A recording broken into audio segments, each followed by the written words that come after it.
প্রত্যেকটি বড় বড় অভ্যুত্থান, গণ অভ্যুত্থান, ইতিহাস, পতন, স্বৈরাচার বিদায়, সকল কিছুর পিছনে একজন মাস্টারমাইন্ড থাকে।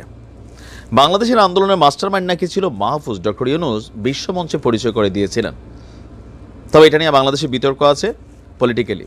তবে আমরা আজকে যাকে পরিচয় করাতে যাচ্ছি তিনি হচ্ছেন হায়াত তাহরির আল শামের প্রধান আবু মোহাম্মদ আল জোলানি। এই মুহূর্তে ইন্টারনেট সার্চে এই মানুষটার নাম ট্রেন্ডে চলে আসছে। ওয়াই?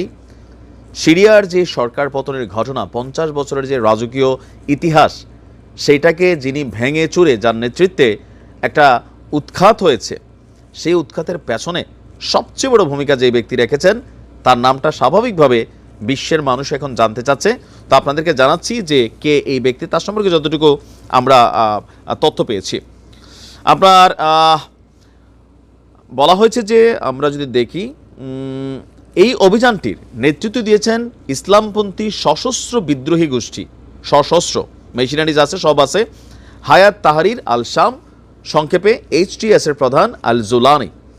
তো আমরা যদি দেখি জোলানিকে নিয়ে মানুষের মধ্যে ব্যাপক ঐতিহ্য আছে। তা আমরা একটু দেখি যে তার অবস্থানটা কি। আবু মোহাম্মদ আল জোলানির আসল নাম হচ্ছে আহমেদ হোসাইন আল শারওয়া। 1982 সালে তিনি সৌদি আরবের রিয়াদে জন্মগ্রহণ করেন। তখন তার বাবা সেখানে পেট্রোলিয়াম প্রকৌশলী হিসাবে কাজ করতেন। 1989 সালে তার পরিবার সিরিয়ায় ফিরে আসে। দামেস্কের অদূরে তাদের বসতি স্থাপন করে। দামেস্কে থাকাকালীন জেলনি আসলে কি করতেন জোলানি, তা জানা যায়নি। 2003 সালে আলোচনায় এসেছেন তিনি। 2003 সালে সিরিয়া থেকে ইরাকে এসে আল কায়দায় যোগ দিয়েছেন। এবার বুঝতে পারছেন যে কেন সিরিয়া পরবর্তী টার্গেট হবে পশ্চিমাদের, আমেরিকা কেন এখান থেকে যেতে চাইবে না। পরবর্তী ভিডিওতে শুনেন। এই যে আল কায়দা শব্দটা আসছে, ডোনাল্ড ট্রাম্প এটা বোঝেনি সামনে কি হবে। আচ্ছা, ওই বছরই ইরাকে হামলা চালিয়েছিল যুক্তরাষ্ট্র। তিনি সেখানে যুক্তরাষ্ট্র বিরোধী প্রতিরোধ আন্দোলনে যোগ দেন। তখন তার নাম ছড়িয়ে পড়েছিল। 2006 সালে জোলানি যুক্তরাষ্ট্রের সেনাদের হাতে গ্রেপ্তার হয়েছিল। 5 বছর তাকে কারাগারে থাকতে হয়েছে। গণতন্ত্রের দাবিতে 2011 সালে সিরিয়ায় শান্তিপূর্ণ বিক্ষোভ শুরু হয়। বিক্ষোভ দমনে বাশার আল আসাদ সহিংসতার পথ বেছে নিয়েছিলেন। এরপরই শুরু হয়েছিল সিরিয়ায় গৃহযুদ্ধ। 2011 সালে যখন সিরিয়ায় গৃহযুদ্ধ চলছিল, তখন এই জোলানি মার্কিন যুক্তরাষ্ট্রের সেনাদের হাত থেকে ছাড়া পেয়েছিলেন। তখন তার নেতৃত্বে সিরিয়ায় ওই আল কায়দার আরেকটা শাখা প্রতিষ্ঠিত হয়, যা আল নুসরা ফ্রন্ট নামে পরিচিত ছিল। গোষ্ঠীটি সিরিয়ার বিদ্রোহী নিয়ন্ত্রিত অঞ্চলে, বিশেষত ইদলিবে শক্তিশালী হতে থাকে। প্রথম দিকের কয়েক বছর জোলানি আবু বকর আল বাগদাদির সঙ্গে কাজ করেছেন। বাগদাদি ছিলেন ইরাকের ইসলামিক স্টেটের প্রধান। এই গোষ্ঠী পরে আপনার ISIS নাম ধারণ করে। 2013 সালের এপ্রিল মাসে বাগদাদি আকস্মিকভাবে আল কায়দার সাথে সম্পর্ক ছেদ করেন। সিরিয়ায় নিজেদের তৎপরতা আপনার বৃদ্ধি করেন। একটা পর্যায়ে এখানে নানান ইতিহাস চড়াই উতরায় আছে। তো আমরা যদি দেখি যে 2014 সালে আল জাজিরাকে প্রথমবারের মতন টেলিভিশন সাক্ষাৎকার দিয়েছিলেন জোলানি। এতে তিনি বলেছিলেন তার গোষ্ঠী ইসলামিক আইনের যে ব্যাখ্যা দেবে, সিরিয়া সেই অনুযায়ী শাসিত হবে।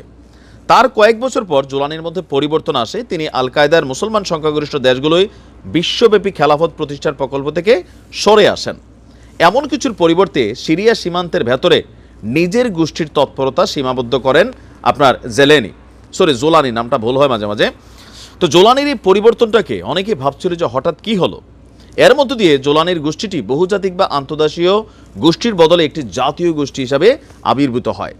সাল 2016 জুলাইয়ে বাশার সরকার আলেপ্পার নিয়ন্ত্রণ নেয়।